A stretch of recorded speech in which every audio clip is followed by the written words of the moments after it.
இப்படியாக சாதனையாளர் விருது 2023 பெறவிருப்பவர் திரு எஸ் இளங்கோ. அவரை பற்றிய ஒரு காணொளியை தற்போது பார்க்கலாம்.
இருந்தது.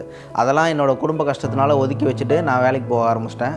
ஆனால் வாழ்க்கையில் ஏதோ ஒன்று பண்ணணும், வாழ்க்கையில் முன்னேறணுன்ற ஒரு ஆசை இருந்தது. ஆனால் அதுக்கிட்ட ஒன்றே ஒன்று இருந்தது, படிப்பு மட்டும் என்கிட்ட இருந்தது. அதனால் அந்த படிப்பை வச்சு எப்படியாவது முன்னேறணும், அந்த படிப்புன்ற ஒரு ஆயுதம் மட்டும் தான் என்கிட்ட இருந்தது. வேறு எதுவும் அப்பா அம்மா சேர்த்து வச்ச சொத்தோ இல்லைனா பரம்பரை சொத்தோ அது மாதிரி எதுவுமே என்கிட்ட இல்லை. ஆனால் அந்த படிப்புன்ற ஆயுதத்தை எப்படி யூஸ் பண்ணணும் அப்படின்ற ஒரு வழிமுறை எதுவுமே எனக்கு தெரியல.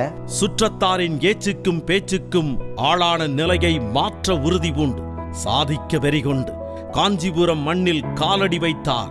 அந்த ஏடிசிக்குள்ளே போனதுக்கப்புறம் தான் எனக்கு இந்த குரூப் எக்ஸாமை பற்றியும் அதை எப்படி கிளியர் பண்ணணும், அதுக்கான அணுகுமுறை இது எல்லாமே ஏடிசி மூலியமாக தான் எனக்கு தெரிய வந்தது. நான் ஏடிசியில் சேரத்துக்கு முன்னாடியே 2012 எனக்கு ஒரு 6-7 தேர்வு மேலே எழுதிட்டேன். அந்த 6-7 தேர்வு மேலே எழுதினாலும் எனக்கு எதுலேயுமே ஒரு கட் ஆஃப் கிட்ட கூட என்னால் போக முடியல. ஆனால் ஏடிசியில் சேர்ந்த முதல் அட்டம்ப்ட்லேயே அவங்க கொடுத்த எல்லா டிப்ஸு எல்லாம் கொஷின் பேப்பர் எல்லாமே சேகரித்து வச்சு சொன்னதை அப்படியே ஃபாலோ பண்ணி எனக்கு அடுத்த ஒரு எக்ஸாம்லேயே நான் கிளியர் பண்ணுறதுனா சாதாரணமாக கிளியர் பண்ணல, மாநில அளவில் 7ஆம் இடம் எடுக்கிற அளவுக்கு எனக்கு ஒரு மார்க் வாங்கி கொடுத்தது ஏடிசியோட அந்த அணுகுமுறை தான். அதோட பயிற்சி எல்லாமே பார்த்திங்கன்னா மெயின் தேர்வை நம்ம அணுகிறதுக்கான அந்த ஒரு பயம், ஒரு பதட்டம், அந்த சூழ்நிலை எதுவுமே இல்லாத அளவுக்கு நம்மளை ஒரு கிளியரான மைண்ட் செட்டில் எக்ஸாம் அப்ரோச் பண்ண வைப்பாங்க. அந்த ஒரு சப்போர்ட்னால தான் நான் இந்த இடத்துல உட்காந்து இளங்கோ கிராம நிர்வாக அலுவலராக பேசிகிட்டு இருக்கேன். அது மட்டும் இல்லாமல் என்னுடைய ஆம்பிஷன் லெக்சர் ஆகணும் அப்படின்ற ஆம்பிஷன் தான். ஸோ இப்போ நான் ஏடிசியில் மாணவனாகவும் இருந்தேன், அதே ஏடிசியில் இப்போ ஒரு ஆசிரியராக இருந்து என்னோடய லெக்சருன்ற ஒரு ஆசையும் என்னோட நிறைவேறிச்சு. அதே போல் அதிர்ஷ்டம் என் கூட வந்ததே இல்லை அப்படின்னு சொல்லியிருப்பேன். ஆனால் அதிர்ஷ்டம் விடாமுயற்சியும் அதிர்ஷ்டமும் இரட்டை பிறவிகள் அப்படின்றது நான் விடாமுயற்சியை தத்தெடுத்ததுக்கப்புறம் தான் அதிர்ஷ்டம் இந்த அளவு வச்சது. இது மூலிமா நான் அதை தெரிஞ்சுக்கிட்டேன். வறுமை சிறையை தகர்த்தெறிந்து சாதிக்கும் வெறிகொண்டு மாநில அளவில் சாதனை படைத்த எம் மாணவர் திரு எஸ் இளங்கோ அவர்களை பாராட்டும் வகையில் சாதனையாளர் விருது வழங்கி கௌரவிப்பதில் அண்ணா ஐஏஎஸ் அகாடமி பெருமை கொள்கிறது.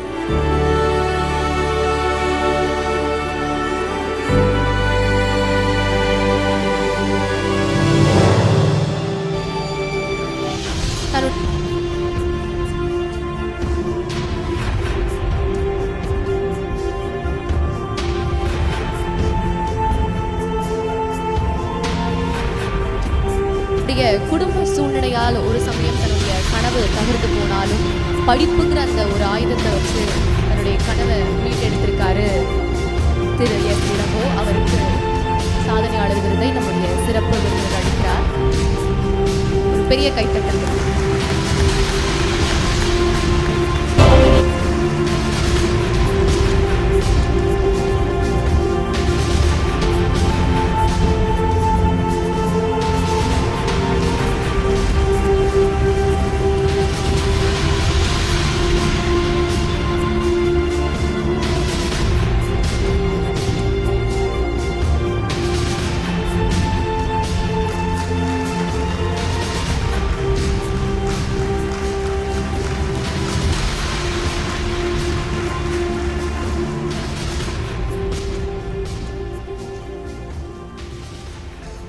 நன்றி சார்.